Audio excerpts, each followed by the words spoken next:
మూసి బాధితుల కోసం కొట్లాడుతున్న మీ మీదకు ఎక్కించడానికి మా దగ్గర బుల్డోజర్లు లేవు, ప్రభుత్వం దగ్గర అన్ని డబ్బులు లేవు. మీలాంటి సన్నాసుల కోసం బుల్డోజర్లు అవసరమా?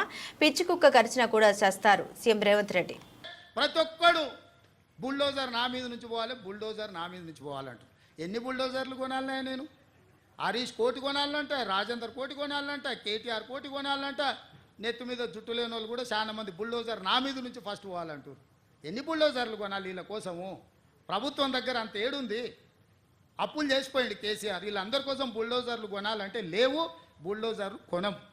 మీలాంటి సన్నాసుల కోసం బుల్డోజర్లు అవసరమా? దారుణమే పిచ్చుకుక్క గరిస్తే కూడా సస్తారు మీరు. మీ గురించి నేను ఆలోచన చేయాల్సిన అవసరం ఉందా? ఇవాళ ఇన్ని మాట్లాడుతున్న కేటీఆర్ జన్వాడలో నీకున్న ఫామ్ హౌస్ అక్రమ నిర్మాణం కాదా? అది కూలగొట్టాలనా వద్దా నువ్వు చెప్పు. హరీష్ రావు అజీజ్ నగర్లో నీకున్న ఫామ్ హౌస్ అక్రమమా కాదా? దాన్ని కూలగొట్టాలనా వద్దా చెప్పు. సబితమ్మ నీ ముగ్గురు కొడుకుల పేర్ల మీద 3 ఫామ్ హౌసులు కట్టినావు కదా. నువ్వు సబితమ్మ లేక పేద అరుపులు అరవకమ్మా. నీకున్న ఫామ్ హౌసులు కూడా లెక్కలు ఉన్నాయి. కూలగొట్టాలనా లేదా సబితమ్మ? నువ్వు సలహా చెప్పు.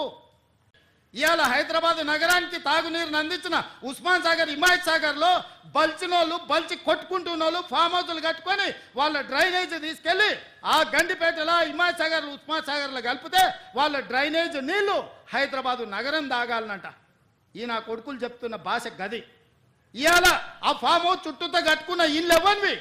కేటీఆర్కు లేదా, హరీష్కు లేదా, కేవీపీ రామచంద్రరావుకు లేవా చుట్టూతా? మీరు కట్టుకున్న ఇండ్ల డ్రైనేజ్ హైదరాబాదు ప్రజలు తాగునీళ్ళ కలిపి మా ఇల్లు కూలగొట్టొద్దు కాబట్టి ముసుగు దొడకడానికి మూసి కావాల్సి వచ్చిందా మీకు?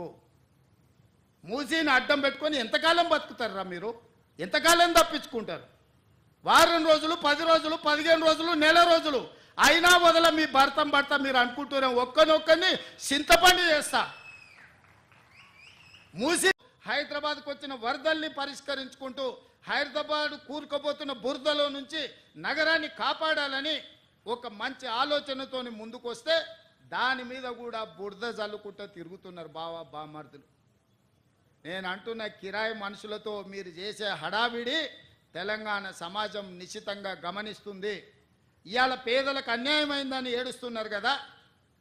ఈ తెలంగాణ రాష్ట్రాన్ని దోసుకున్న నిధులు మీ పార్టీ ఖాతాలో 1500 కోట్లు ఉన్నాయి.